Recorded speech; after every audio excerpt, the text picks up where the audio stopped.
Sabar, perbaiki sholatmu, saya yang selesaikan masalahmu. Jadi ibu-ibu kalau ada masalah dalam rumah tangga, sabar. Yang kedua, perbaiki sholat. Jangan kau curhat di medsos. Tak kusangka kau begitu. Teganian kau. Emangnya kalau kau curhat di medsos, ada yang netizen yang bangun salat tahajud 8 rakaat untuk doakan kamu? Paling dia doakan kamu di status, semoga bahagia ya, hihihi.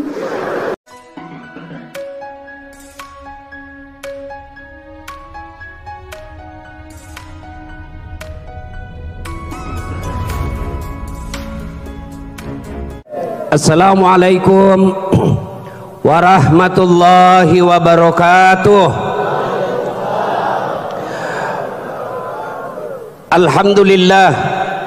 Alhamdulillahi rabbil alamin. Wabihi nasta'inu ala umurid dunya waddin. Ashhadu an la ilaha illallah wa ashhadu anna muhammadan abduhu wa rasuluh.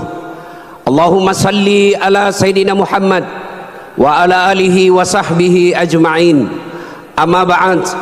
Faqad qala Allah subhanahu wa ta'ala fi kitabil karim. Bismillahirrahmanirrahim. Ya ayyuhalladzina amanu taqullaha haqqa tuqatih wa la tamutunna illa wa antum muslimun. Wahai orang-orang yang beriman, bertakwalah kalian kepada Allah dengan sebenar-benarnya takwa, dan janganlah kalian mati kecuali dalam keadaan beragama Islam. Ayat ini sejak 1000 tahun yang lalu setiap Jumat dibacakan oleh khatib di mimbar Jumat. Kalau di Riau ini ada pengumuman dari gubernur yang harus diulang-ulang pengumuman tiap pekan, pasti pengumuman itu penting. Ayat ini Jumat dibacakan sejak 1000 tahun yang lalu, berarti ayat ini juga sangat penting dan rasa-rasanya susah diterima akal. Jangan kamu mati, berarti mati kau yang ngatur. Jangan mati ya, berarti mati mau-mau. Padahal mati, mau atau tidak, tiba saatnya pasti mati.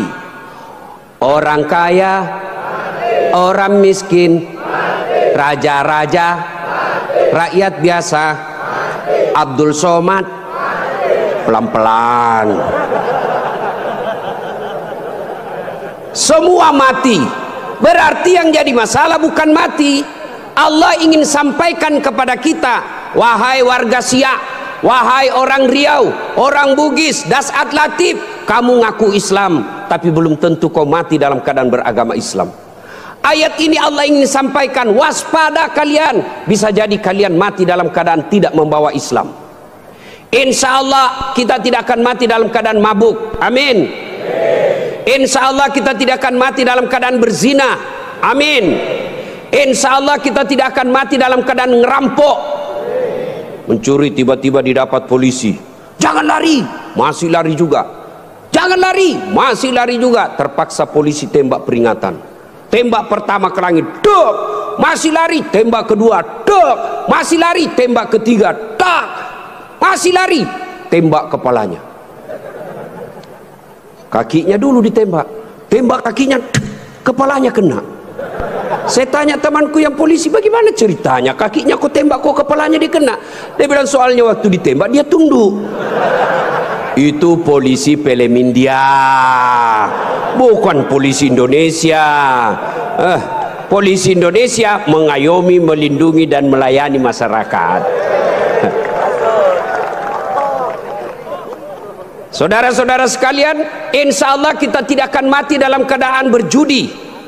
Tapi yang bisa membuat kita mati kafir, hubbi aklil haram, suka memakan makanan haram. Salah satu diantaranya menerima serangan fajar ketika pemilu yang lalu. Kau tepuk tangan baru kau semua pelakunya. Hei, saya mau tanya, Dek, kalau kau terima serangan fajar 300.000, kaya ndak? Kaya tidak? Ibu-ibu, kalau menolak serangan fajar miskin tidak? Miskin tidak. Tapi yang pasti bulan 11 kalau kau terima serangan fajar, itu maknanya kau hancurkan Provinsi Riau yang ditegakkan dan dibangun oleh para ulama. Kalau kau terima 300.000, ibu bapak, yang kau terima 300.000, itu maknanya kau tutup masa depan anakmu yang cerdas untuk jadi pejabat. Kenapa? Karena yang bisa jadi pejabat yang hanya punya duit. Mampu menolak serangan fajar? Mampu? Baru 100 orang. Bisa? Bisa? Ya Allah, dengarlah janji hambamu. Kalau bulan 11 dia terima serangan fajar, buat hidupnya sengsara dunia akhirat. Bos, anak muda, kalau korupsi 70 miliar masuk neraka, rasa-rasanya di dunia dia nikmati. 75 miliar bisa nikmati keliling-keliling dunia. Tapi kalau 300.000 masuk neraka, itu namanya beleng-beleng. Wa qala idzan bismillahirrahmanirrahim. Innallaha wa malaikatahu yusalluna 'alan nabi. Ya ayyuhalladzina amanu sallu 'alaihi wa sallimu taslima. Sesungguhnya Allah dan para malaikatnya berselawat kepada Rasulullah Muhammad sallallahu alaihi wasallam. Maka wahai orang-orang yang beriman, bersalawatlah kalian kepada Rasulullah dengan sebaik-baik salawat. Sadaqallahul azim, maha benar Allah dengan segala firman-Nya. Bapak Ibu saudara-saudara sekalian, teristimewa para tuan-tuan guru yang hadir di tempat ini, terkhusus guru saya Profesor Abdul Somad DESA LC, yang insya Allah dimuliakan dan dirahmati oleh Allah Subhanahu wa Ta'ala. Beliau orang Melayu, saya orang Bugis. Orang Melayu perbedaannya, kalau orang Melayu takut sama istrinya, tidak percaya dengar tadi puji-puji istri, karena siaran langsung ditengok istri di rumah macam-macam, mati dah. Kalau kami orang Bugis tidak takut sama istri, cuma istri lebih berani dari kami.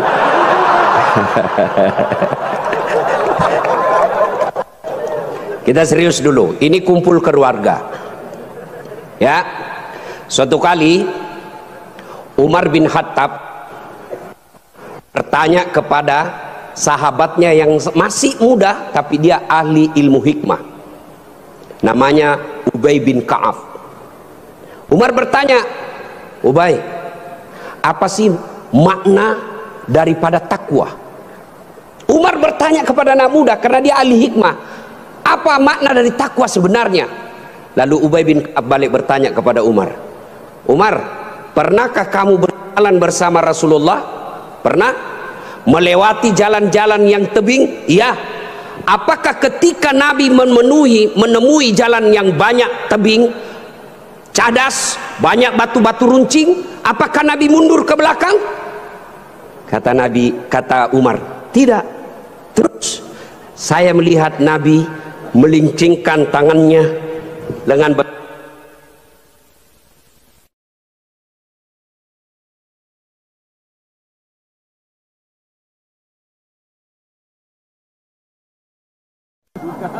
cek. Lalu kata Umar bin Khattab, Nabi mengambil gamisnya naik ke atas, kurang lebih seperti ini. Lalu kemudian Nabi berjalan dengan berhati-hati. Jalan lagi. Lalu kata Ubay bin Ka'ab, itulah takwa, kehati-hatian. Apa hubungannya? Satu, kalau kau mau punya rumah tangga yang baik, adik-adik sekalian, hati-hati milih calon istri. Jangan kau pilih karena dia cantik, karena kau akan menderita bayar ongkos kecantikannya. Lalu bagaimana cara pilihnya?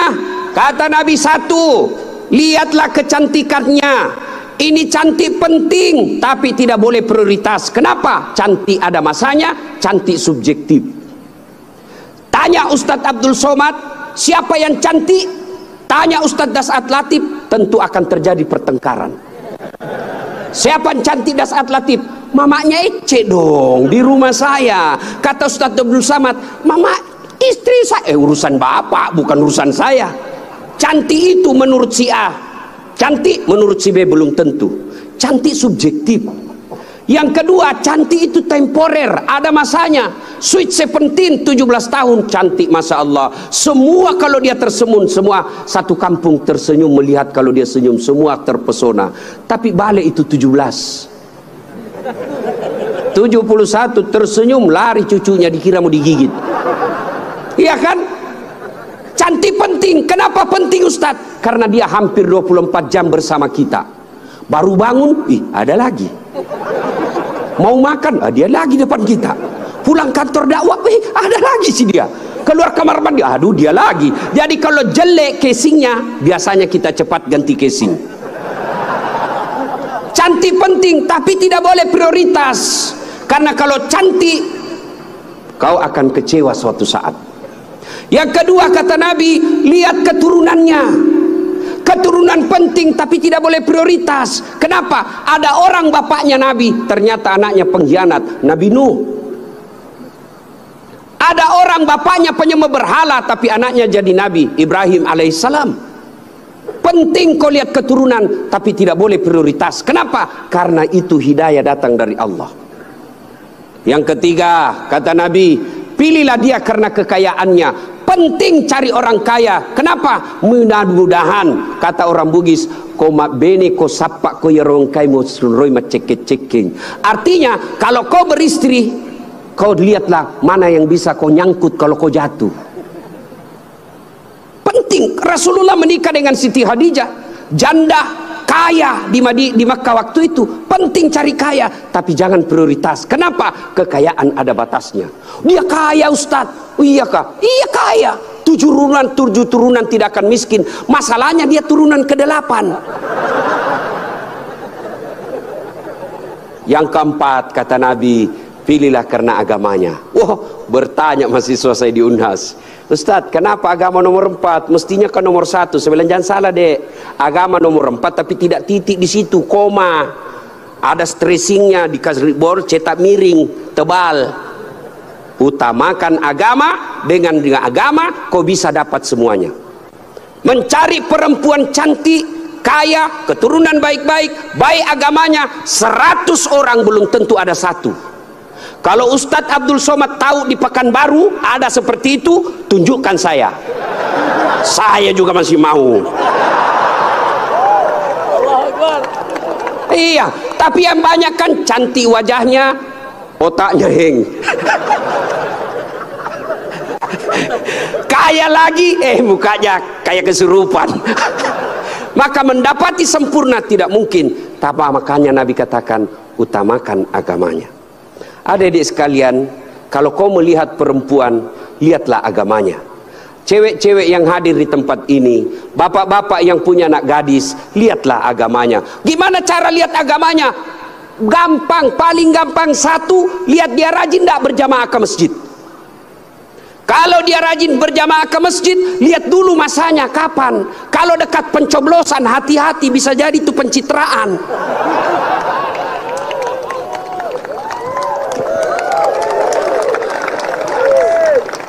Ada juga di Pekanbaru begitu? Ada? Kau salah, kenapa kau pilih? Ya, hati-hati milih istri. Cewek, kalau kau mau lihat cowok yang baik, lihat sholatnya. Kalau kau berjalan bertiga, tiba-tiba masuk waktu sholat dia gelisah, dek cari masjid dulu, itu sudah harapan. Tapi begitu kau bilang dek, dia bilang dek, saya bang sholat dulu dong, sudah mau asar ini kita belum sholat duhur. Nanti kau lewatin surga, besok aja lagi sholat. Sudah selesaikan, langsung katakan wabillahi taufiq wal hidayah, say goodbye.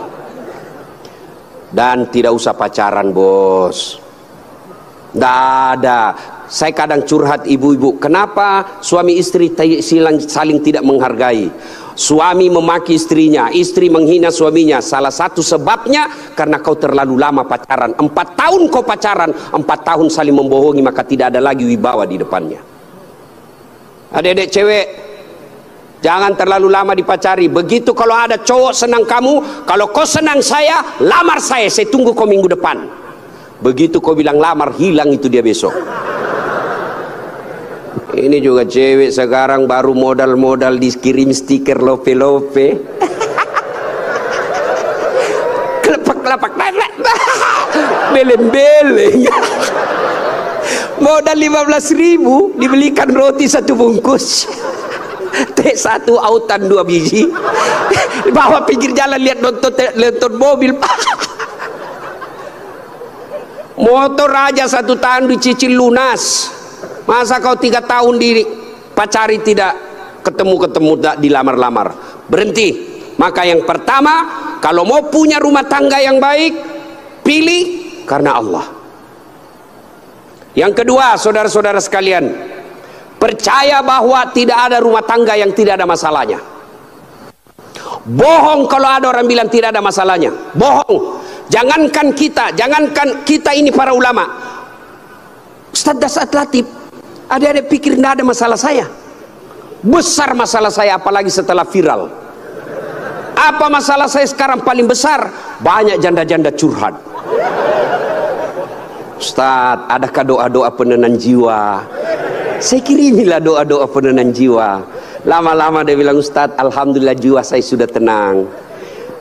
Maukah Ustaz menjadi imam dalam hidupku? Saya bilang, mohon maaf Bu, saya bukan imam, saya penceramah.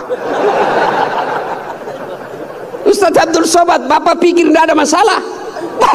Banyak masalahnya. Mau kawin lagi takut sama istrinya. Ini semua ini muka-muka penuh masalah ini. Ini tadi ini PJ. Bapak pikir tidak ada masalahnya. Sudah jadi PJ, apa masalahnya? Mau jadi gubernur, mau jadi wakil gubernur.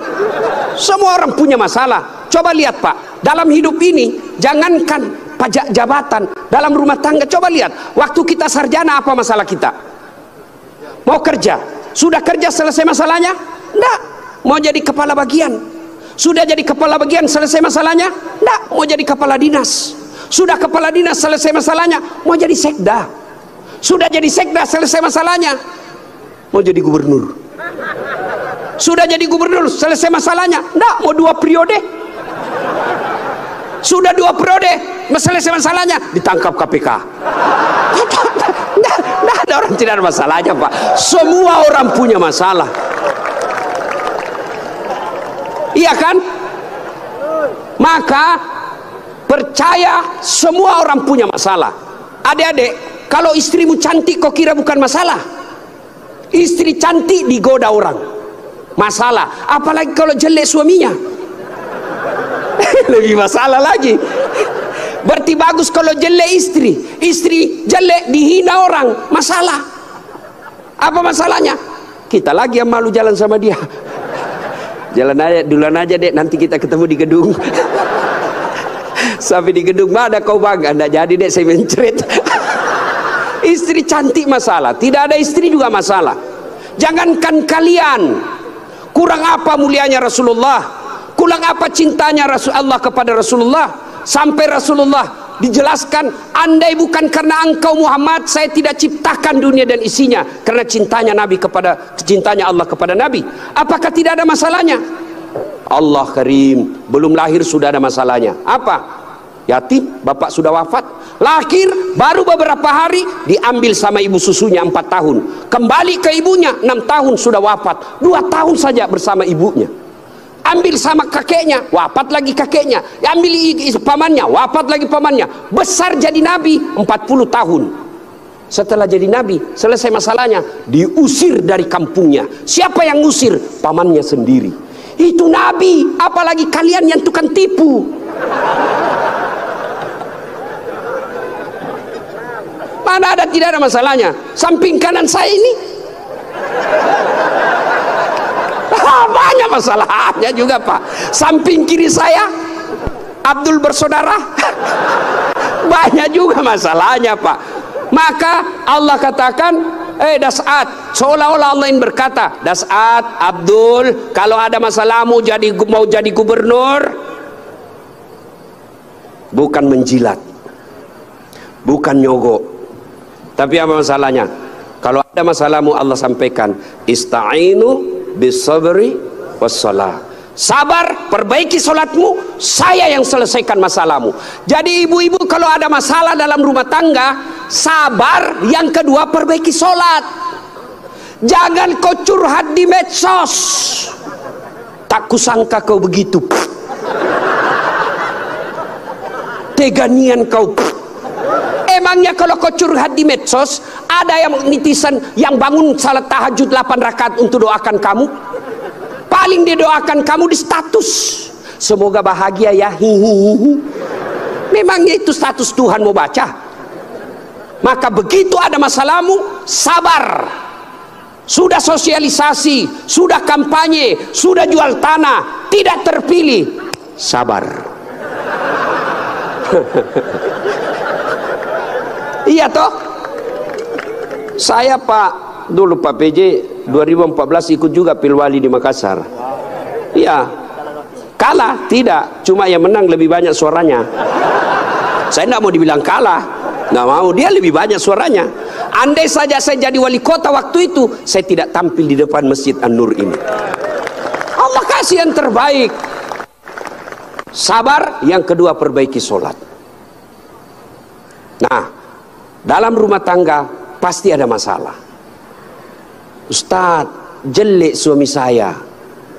Sabar ibu, Allah tahu itulah yang terbaik buat ibu. Kenapa? Karena kalau suaminya cakep, suaminya malu jalan sama ibu. Kenapa? Karena ibu juga jelek. Itu memang sudah ya. Nah, satu makna dari kisah yang saya sampaikan tadi, hati-hati memilih pasangan, hati-hati mengelola keluarga. Yang kedua, hati-hati memilih pemimpin. Hati-hati milih pemimpin. Saya kasih contoh adik-adik sekalian. Dalam berjamaah, siapa saja boleh jadi makmum. Dalam berjamaah, mulai profesor sampai orang awam boleh jadi makmum. Tapi jadi imam, hati-hati. Kenapa? Karena kalau salah imam, kacau sap. Ya toh? Pernah dengar kisah? Di Tesla ini penghafal Quran, anak remaja yang pergi pondok menghafal Quran. Pulang dari pondok Ramadan, Raraweh, disuruh, nak kaulah didengar hafalanmu. Dia jadi imam. Begitu jadi imam, tiba-tiba ada cicak jatuh, kena telinganya. Namanya kaget, depresi, stres, hilang hafalan. Dia ingat-ingat apa sambungannya ini. Dia tidak ada, dia lupa betul apa sambungannya ini. Dia lupa betul. Tiba-tiba dia bilang, Pak Imam, tolong bantu di belakang. Dia bilang di belakang, saya juga tidak tahu. Tiba-tiba anak muda berteriak dari belakang sekali, bilang, kalau begitu ya sudah, Allahu Akbar. Siapa yang salah? Siapa salah? Imam. Contoh lagi, ini waktu saya kejadian di kampung, waktu saya masih SD. Sujud imam lama betul. Kenapa imam lama sekali nih? Ada kawan saya sekarang sudah jadi guru SMP di kampung. Dia angkat kepalanya, dia teriak, wih, lenyap imamnya. Bahasa Bugis dia bilang, hilang imam. Wah, kacau satu masjid. Ternyata imam hilang, kita tunggu-tunggu lama sujud, tidak bangun, ternyata dia keluar. Selesai sholat ditanya, Pak Imam, kenapa keluar tinggalkan saf? Dia bilang, saya kentut nak. Pak Imam, lain kali kalau kentut, kasih bangun kepala supaya kita lihat kau keluar. Dia bilang, saya sengaja nak, saya malu kau lihat. Nah, siapa salah? Siapa salah? Siapa salah? Imam. Maka hati-hati milih imam. Insya Allah bulan 11 akan datang Provinsi Riau milih imam. Jangan kau salah milih imam. Kalau kau salah milih imam, kamu, kalau bukan kamu yang dapat, yang pasti anakmu nanti ikut menderita. Ini Riau kan kaya. Saya pergi ke Dumai, gasnya besar, minyaknya luar biasa. Tapi kok masih ada orang Riau pergi jadi tenaga kerja di Malaysia? Banyak kan? Makanya salahnya kalian kalau kau salah milih pemimpin. Pilih yang baik. Kalau ternyata kita sudah ikhtiar pilih yang baik, ternyata mereka berkhianat, serahkan kepada Allah. Maka saudaraku, jangan kau pilih karena dia sekampung, jangan kau pilih karena satu partai, jangan kau pilih karena satu suku, jangan kau pilih karena kau tim suksesnya, tapi pilihlah yang betul-betul kau yakini bisa menyelamatkan Provinsi Riau. Hati-hati milih pemimpin. Yang ketiga, hati-hati milih teman. Hati-hati milih teman. Teman itu menentukan siapa kita. Itulah sebabnya Nabi mengilustrasikan, kalau kau berteman dengan penjual parfum, maka kalau kau tidak dapat parfumnya, kau dapat wanginya. Kalau kau berteman dengan pandai besi, kalau kau tidak dapat apinya, kau dapat bara panasnya. Kalau Anda bersahabat ulama, insya Allah ulama itu akan menunjukkan kepada kalian yang baik. Cuma sayang, seribu sayang, kita lebih senang bersahabat dengan pejabat daripada para ulama. Kau cium tangannya pejabat, baru 5 menit yang lalu dia korupsi. Mana buktinya? Kalau pejabat mau datang sama kamu, rumahmu kau perbaiki. Kalau perlu horden ganti, makan menu khusus.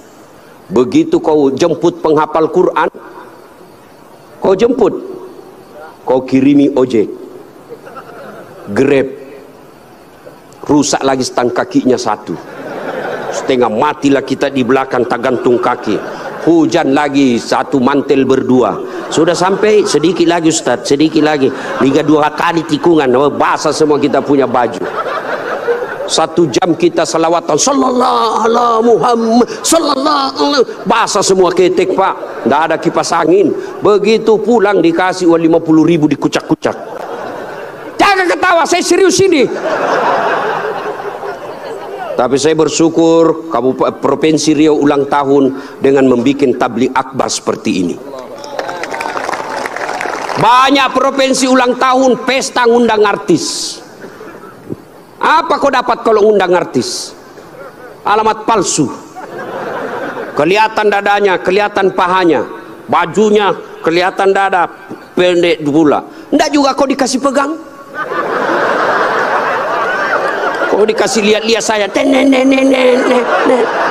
Jangan ketawa, saya serius ini. Maka kita bersyukur dibawa kepemimpinan Pak PJ Gubernur sekarang ini, ulang tahun Riau bikin tabligh akbar. Sudah selalu tabligh akbar Ustadz, tapi kali ini spesial. Kenapa? Mendatangkan ulama dari beberapa wilayah Indonesia. Saya baru paham tadi mazhab tentang Riau.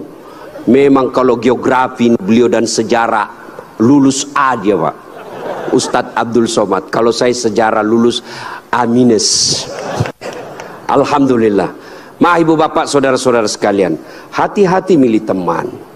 Pak PJ, hati-hati milih kepala dinas. Hati-hati kalau bapak jadi pejabat besok-besok, hati-hati milih teman Pak.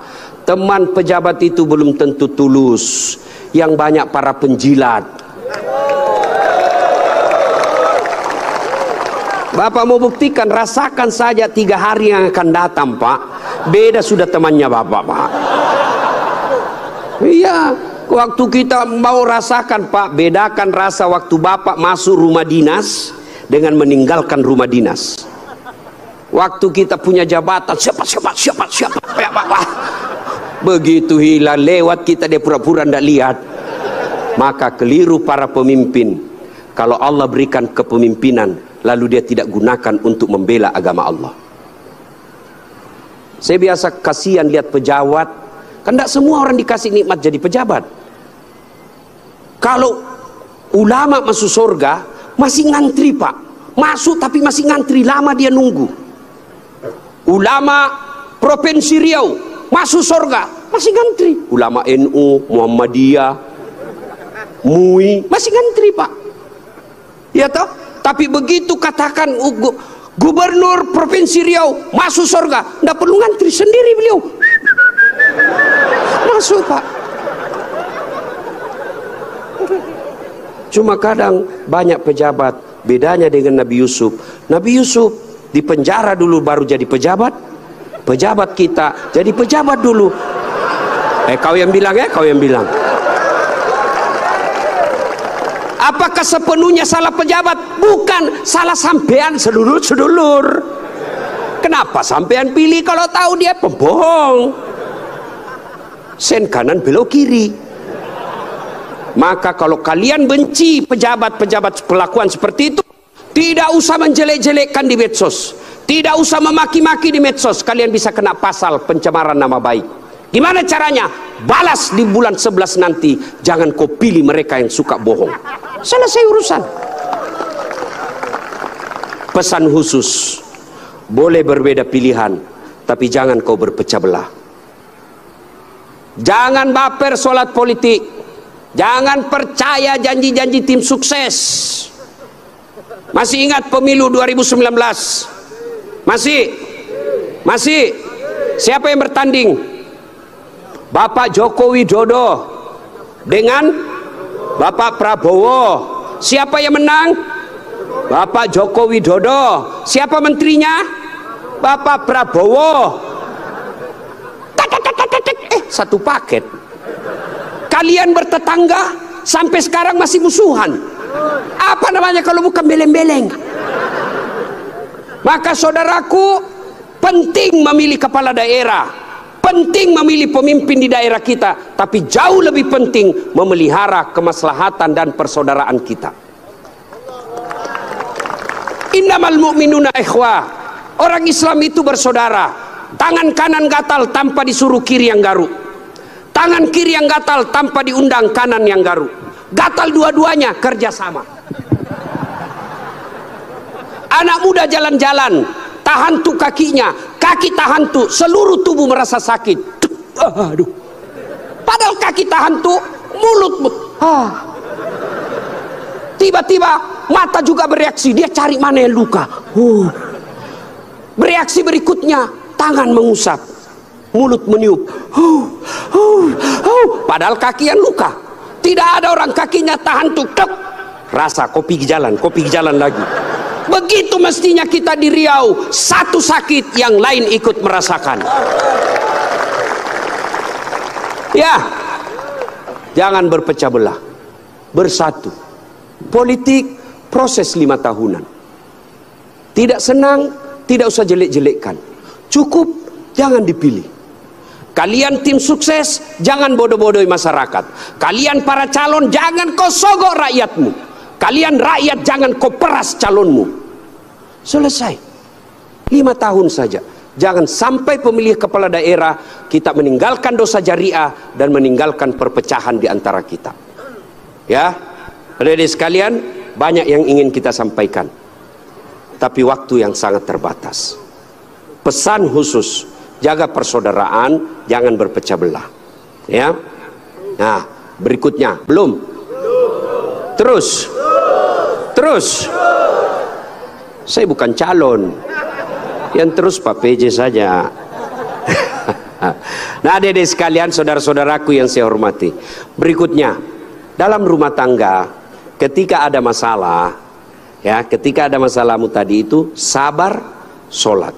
Saya sudah sholat Ustadz, kenapa masalah saya tidak selesai? Kok tidak ikhlas?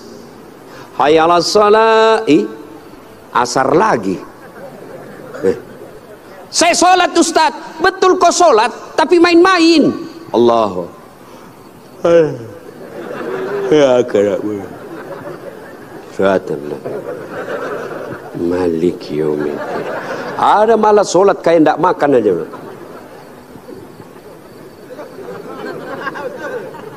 Betul, karena kau yang pelakunya. Ada juga sholat terlalu semangat, Allahu Akbar. Kau ketawa karena kau alami semua. Maka kalau ada persoalan, tidak usah kau cari kambing lain, kambing hitam. Lebih baik kau koreksi sholatmu. Kalau sholat baik, Allah yang selesaikan. Itu janji Allah, bukan caleg. Oh, kalau caleg Pak Andi saja boleh kita dijanji surga. Surga pun dijanjinya.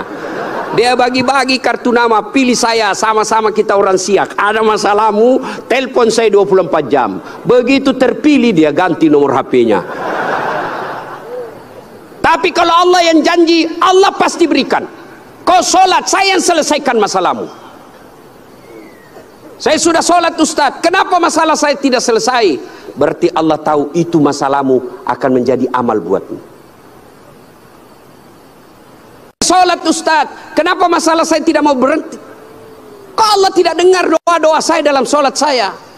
Sangka baik, berarti Allah tahu bukan itu yang terbaik. Pak PJ dengan Pak Abdul Wahid, ya sudah ikhtiar. Kita doakan menang. Kalau tidak menang, berarti itulah yang terbaik. Ya, saya dulu daftar akabri kan, tidak lulus, gara-gara ceper. Senang betul kau dengar saya ceper. Saya protes pada Allah waktu itu, kenapa kau lahirkan saya dalam keadaan pendek? Kau tidak rugi jadi Tuhan kalau saya jadi tentara. Kawan saya lulus, dia sekarang AKBP 2 bunga, pakai baret merah, reserse. Saya lulus jadi ustadz, pakai baret putih. Tapi alhamdulillah dengan baret putih yang saya pakai, mulai baret hitam sampai baret merah, ku caramai semua. Allah kasih yang terbaik. Ini resep buat Pak PJ ya.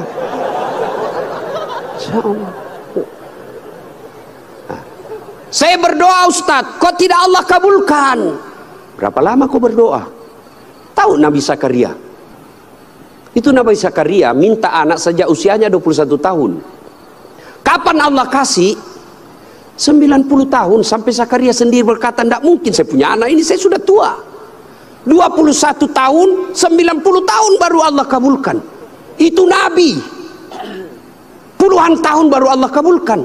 Kamu berdoa pagi mau malam dikasih, padahal kau tukang tipu. Istrimu aja kau tipu. Alasan rapat, ternyata pergi merapat. Mau dikabulkan doa, emangnya ada orang dalam? Ya, ada masalah, saudaraku perbaiki sholat. Kecil buat Allah, adik-adik nih, adik-adik, kecil buat Allah, kasih apa yang kamu mau. Saya kasih contoh paling sederhana. Ada kau punya 2 sahabat, satu 5 kali ketemu sehari, satu cuma sekali ketemu 1 hari, 1 minggu. Satu 5 kali ketemu, dan kalau dia ketemu dia bawa oleh-oleh 5 kali sehari. Satu cuma sekali sepekan, itu pun tidak bawa oleh-oleh. Mana kalian lebih senang? Yang mana? Yang rajin ketemu dan bawa oleh-oleh. Maknanya apa? Sholatmu 5 kali sehari semalam, begitu mau cinta kepada Allah, Allah pasti cinta kalian sudah 5 kali sehari semalam. Kalian yang hari Jumat saja paling terlambat datang, paling cepat pulang, orang khotbah kau tidur, ada masalahmu, pasti Allah tidak perhatikan. Kasih lagi contoh sederhana. Saya sahabat dengan Pak PJ. Saya datang ke sini ke Pekanbaru. Assalamualaikum Pak PJ, saya mau ke pondoknya UAS tapi saya tidak ada mobil. Oh Pak PJ katakan, aduh saya lagi di Jakarta ini Ustaz. Tapi don't worry, be happy. Tahu kan artinya itu? Pokoknya tahu sajalah. Saya lagi di Jakarta, Pak tenang Ustaz. Pak PJ telepon ajudan. Ajudan siap. Tolong, itu ada Ustaz Dasat, kau jemput di bandara, bawa mobil yang baik, full tangki, jangan lupa kasih oleh-oleh. 30 menit kemudian datang ajudan, Pak Ustaz, ini mobil silakan Pak Ustadz pakai selama Ustadz di Pekanbaru. Ini bensin full, ada pembeli oleh-oleh. Selesai masalah saya. Kenapa? Saya akrab sama Pak PJ. Sebaliknya ada pula datang dari Sulawesi, tidak pernah kenal, tidak pernah ketemu, tidak pernah dengar nama, datang. Assalamualaikum Pak PJ, saya ada di bandara, boleh pinjam mobilnya? Siapa dia telepon Pak PJ? Kapolres. Tangkap dia, tukang tipu itu, tidak kenal kok tiba tangkap dia, tangkap, pasti tukang tipu. Begitu juga kalian, tidak pernah sholat, sholatnya cuma hari Jumat, paling terlambat datang, cepat pulang, orang khotbah kau tidur. Tiba-tiba ada masalah dalam rumah tangga. Ya Allah, saya sudah capek hadapi istri saya. Ya Allah, saya sudah capek hadapi suami saya. Dia, ya Allah, tolonglah saya. Kata Allah, malaikat karena dia sudah capek hidup, cabut nyawanya.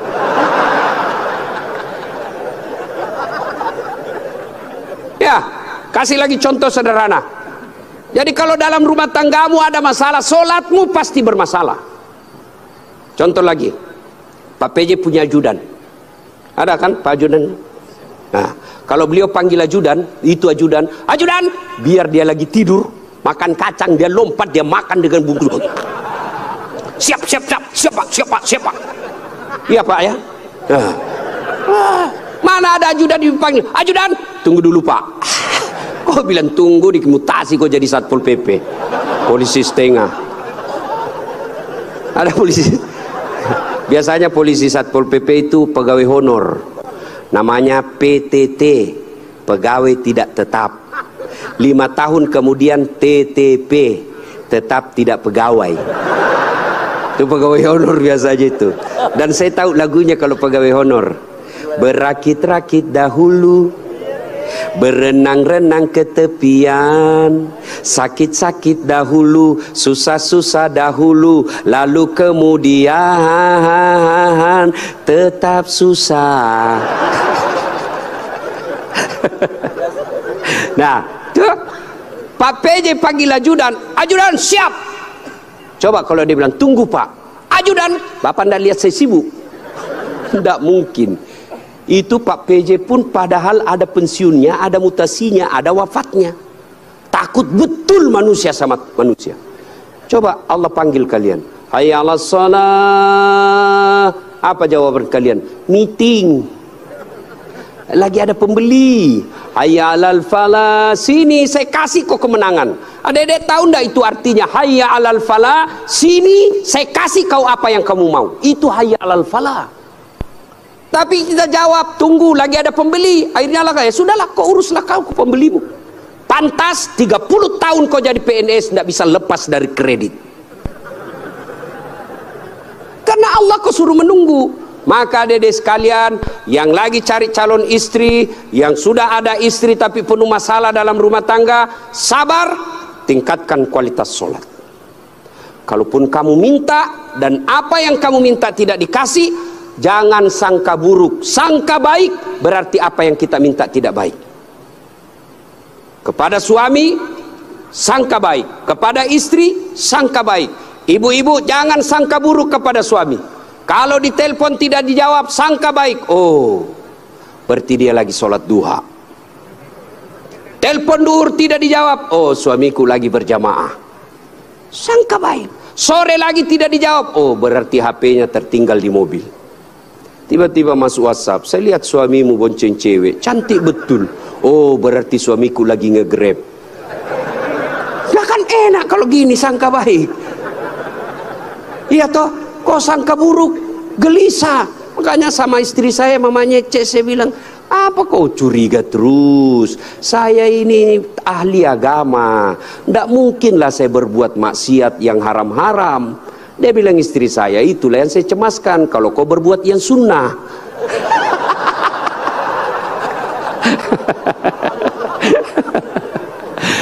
Baiki sholatnya, perbaiki doa. Ada masalah, tapi mustahil Allah dengar doamu kalau tidak sholat. Kenapa? Sholat ini kuncinya ibadah. Adik-adik sekalian, kalau kau mau melihat istri, lihat sholatnya. Adik-adik putri kalau mau kau lihat calon suami, lihat sholatnya. Adik-adik sekalian kalau kau mau lihat calon pemimpin, lihat sholatnya. Kalau dia tidak pernah datang ke masjid, jangan percaya, Tuhannya aja dia tipu.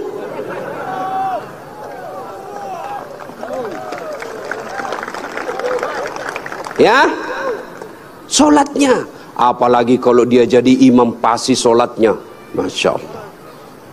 Ya, ini bukan kita bahas soal politik ya, bukan, cuma mengajari soal memilih pemimpin. Kalau kau salah milih pemimpin, sengsara bukan cuma kamu, bisa anak cucumu. Saya kasih contoh sederhana. Adik-adik masih ingat masa perjuangan? Nenek-nenek kita, mereka wafat, mereka mempertaruhkan jiwa raganya. Apa mereka yang menikmati hasil perjuangan? Dah, siapa yang menikmati? Cucu-cucunya. Jadi kalau bapak ibu memilih pemimpin yang baik, bukan cuma bapak ibu yang akan nikmati, 10 tahun yang akan datang anak kita tidak perlu ke Malaysia menjadi tenaga kerja tukang tombak-tombak sawit. Kenapa? karena bumi Indonesia kaya raya.